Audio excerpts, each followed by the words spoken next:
तो दोस्तों, अब तक आपने सुना कि बाघ बेहोश पड़ी मीनाक्षी को उठाकर ले जाता है। तब रुद्रा उसका पीछा करता है। बाघ के साथ रुद्रा भी उसके पीछे पीछे एक गुफा में जाता है।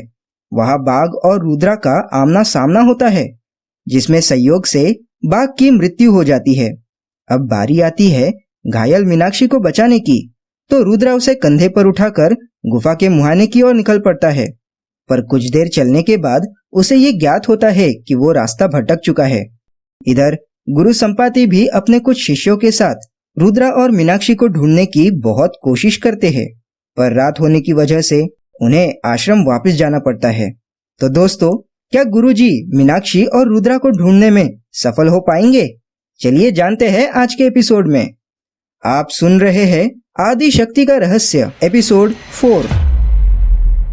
गुरुजी सुबह सुबह हमेशा की तरह ब्रह्म मुहूर्त में उठ गए। ब्रह्म मुहूर्त यानी वो घड़ी जब सूरज को निकलने में 2 से 3 घंटे शेष होते हैं। इस समय का विशेष महत्व होता है। कहा जाता है कि इस समय में अगर कोई व्यक्ति उठता है और ऐसा कोई कार्य करता है जो उसके लिए बेहद जटिल हो, तो वो उस कार्य को सरलता से कर सकता है।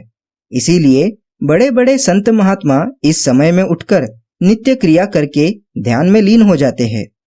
और सुना है कि बड़े बड़े ग्रंथ पुराण भी इसी समय में लिखे गए हैं। इस समय के विशेष होने के पीछे का एक कारण ये भी है कि इस समय में यानी ब्रह्म मुहूर्त में इंसानी शरीर में पहले से विद्यमान देवी देवता जागृत अवस्था में होते हैं।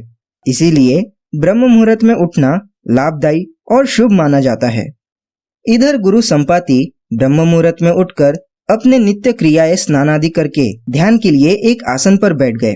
और जैसे ही ध्यान लगाते कि तभी उनका ध्यान सामने के कक्ष की ओर गया। उन्हें किसी की सिसकियां सुनाई दी। गुरुजी फौरन उस दिशा में बढ़े और देखने लगे। गुरुजी ने देखा प्रमीला उसी स्थान पर बैठकर रो रही है। वो फौरन प्रमीला के करीब आए और प्रमीला के कंधे पर हाथ रखते हुए बोले, प्रमीला, क्या हुआ? अपने स्वामी की आवाज सुनते ही प्रमीला ने मुड़कर गुरुजी के पैरों को कसकर पकड़ लिया और जोर जोर से रोने लगी। स्वामी, मेरी मीनाक्षी, मेरी मीनाक्षी।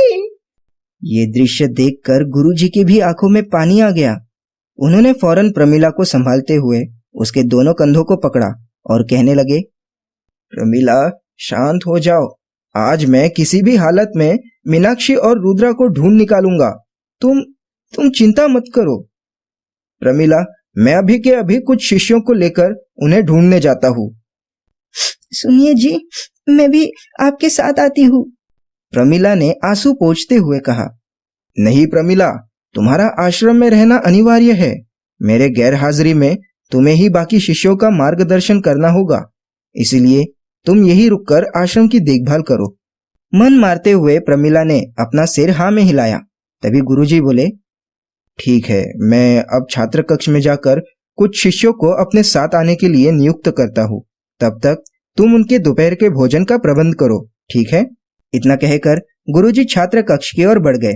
गुरुजी के जाते ही गुरुपत्नी प्रमीला भी रसोई में जाकर गुरुजी और शिष्यों के भोजन का प्रबंध करने लगी। यहाँ छात्र कक्ष में सभी छात्र एक कतार में गुरुजी के सामने खड़े थे। गुरुजी ने एक नजर सभी छात्रों पर घुमाई, फिर एक एक करके उनके नामों को पुकारने लगे। वज्रबाहु, तुम आगे आओ। अंगिरा, विशाल, तुम भी आगे आओ। भूपेश, शिशुपाल, विश्वकर्मा और भुजंगा, आगे आओ। ललित, विनोद, आदित्य, आगे आओ। गुरुजी ने जिन जिन शिष्यों के नाम लिए थे वो सब एक अलग कतार में खड़े हो गए।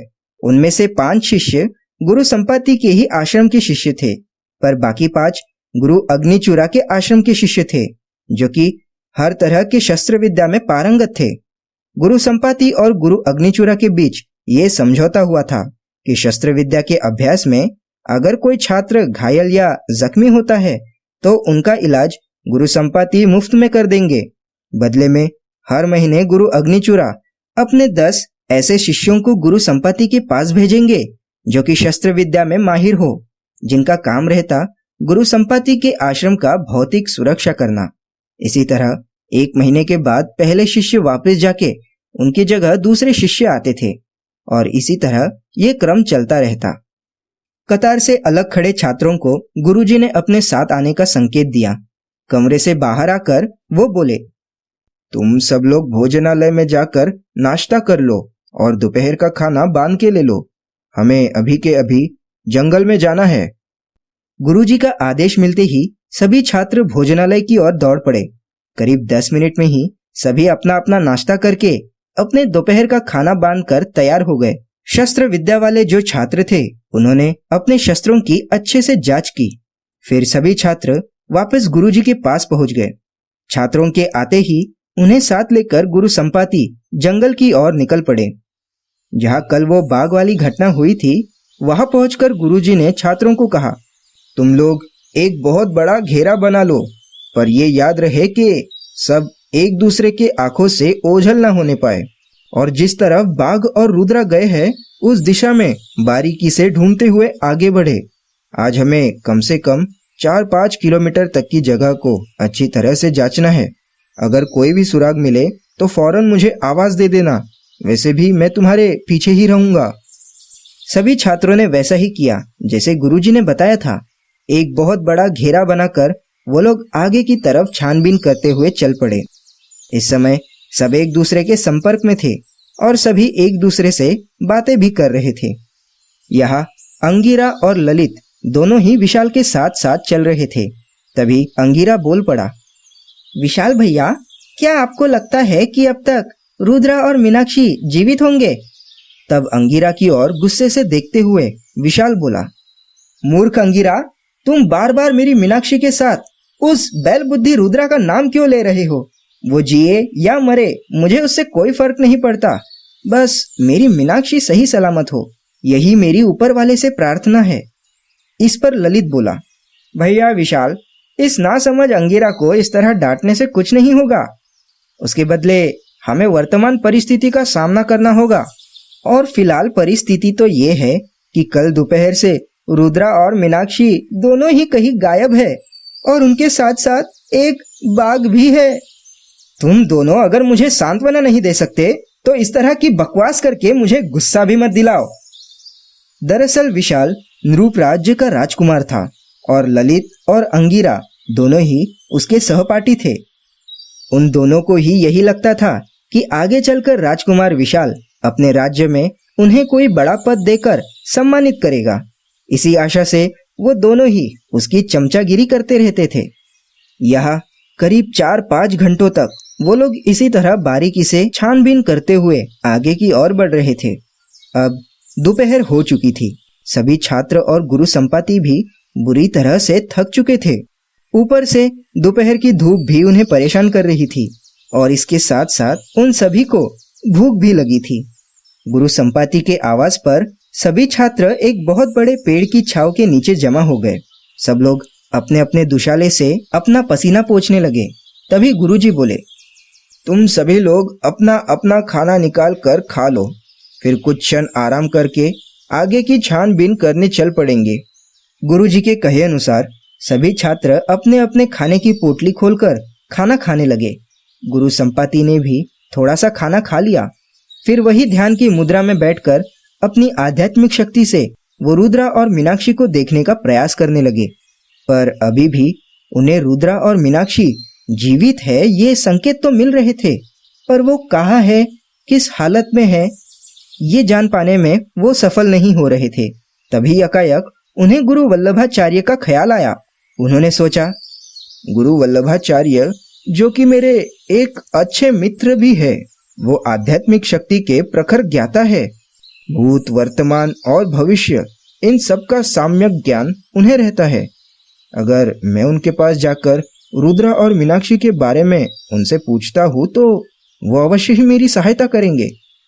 ये सोचते ही उनके चेहरे के भाव बदल गए। एक अस्पष्ट सी खुशी उनके चेहरे पर दिखने लगी।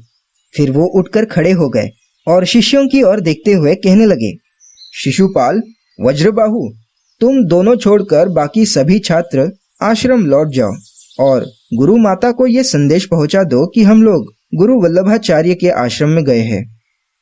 इतना कहकर उन दो शिष्यों को साथ लिए वो आगे के सफर पर निकल पड़े। इधर गुफा में सुबह सुबह मीनाक्षी की नींद पहले खुली। उसने देखा गुफा में हल्का हल्का प्रकाश फैला हुआ है। हालांकि वो दिन के उजाले के समान तो नहीं था, पर फिर भी गुफा के अंदर का नजारा साफ साफ दिखाई पड़ रहा था। मीनाक्षी ने देखा कि रुद्रा अभी भी एक चट्टान पर सोया हुआ है। वो रुद्रा के पास आ गई और उसे करीब से देखने लगी। ये पहली बार था कि मीनाक्षी किसी हम उम्र के लड़के को इतने करीब से देख रही थी। वो सोचने लगी कि कल अगर रुद्रा उस बाघ को नहीं मारता तो शायद आज वो जिंदा नहीं होती। मतलब ये जिंदगी अब रुद्रा की ही देन है। तो क्या उसे रुद्रा से प्रेम करना चाहिए? क्या उसे जीवन साथी के रूप में अपनाया जा सकता है? मीनाक्षी का दिल तो साफ साफ हाँ बोल रहा था, पर बुद्धि कहने लगी नहीं। और इसका कारण था रुद्रा का शरीर। उसकी कदकाठी तो ठीक ठाक थी, पर शरीर थोड़ा स्थूल था, जैसे कि कोई सेठ जी का बेटा हो। डिलडोल शरीर के साथ थोड़ा मोटापा भी उस पर हावी था। उसका पेट भी उसके कपड़ों से हर वक्त बाहर झांकता रहता था। इसी कारण मीनाक्षी की बुद्धि अपने ही दिल की बात मानने से मना कर रही थी। वैसे उसका दूसरा भी एक कारण था, और वो था समय। क्योंकि ये वो समय था जहां हर प्रदेश में छोटे छोटे राज्यों की भरमार थी। उन सभी राज्यों के राजा अपने अपने वर्चस्व के लिए एक दूसरे से लड़ते रहते थे, और लड़ाई के लिए विशाल सैनिकों की जरूरत पड़ती थी। जिस राजा के पास जितने अधिक मात्रा में सैनिक होते, वो उतना ही शक्तिशाली और बलवान माना जाता था। फिर धीरे धीरे सैनिकों की जगह योद्धाओं ने ले ली, जो कि युद्ध की हर नीतियों में पारंगत होते थे। एक एक योद्धा 50 से 100 सैनिकों पर भारी पड़ता था। अगर किसी राजा के पास 100 योद्धा है और दूसरे के पास 1 लाख सैनिक, फिर भी लाख सैनिक वाला राजा उन 100 योद्धाओं वाले राजा पर आक्रमण करने की सोच भी नहीं सकता था। हर राजा की ये ख्वाहिश रहती थी कि उसके पास कुछ 100 योद्धा अवश्य हो। इसी कारण हर युवा को ये लगता था कि वो योद्धा बने। गठीला बदन, चीते की तरह तेज तर्रार स्फूर्ति और हर शस्त्र विद्या में पारंगत होना एक योद्धा की पहचान थी। हालांकि सभी युवा योद्धा नहीं बन सकते थे, क्योंकि इनमें भी समय समय पर हर तरह की प्रतियोगिताएं होती थी, और जो इनमें अव्वल आता था वही योद्धा कहलाता था। अगर कोई युवक योद्धा बनकर किसी राजा के पास आता तो वो उस राजा के बढ़ती ताकत का संकेत था। इसलिए उस योद्धा को हर शाही सम्मानों से नवाजा जाता था। इसी कारण उस समय की हर युवती को यह लगता था कि उनके सपनों का साथी अगर कोई राजा या राजकुमार नहीं है तो कम से कम एक योद्धा जरूर हो। इसी असमंजस में मीनाक्षी रुद्रा को निहार रही थी। तो क्या वो रुद्रा से प्रेम करने लगी थी? क्या मीनाक्षी रुद्रा को अपने जीवन साथी के रूप में अपनाएगी? तो दोस्तों, जानने के लिए सुनिए अगला एपिसोड।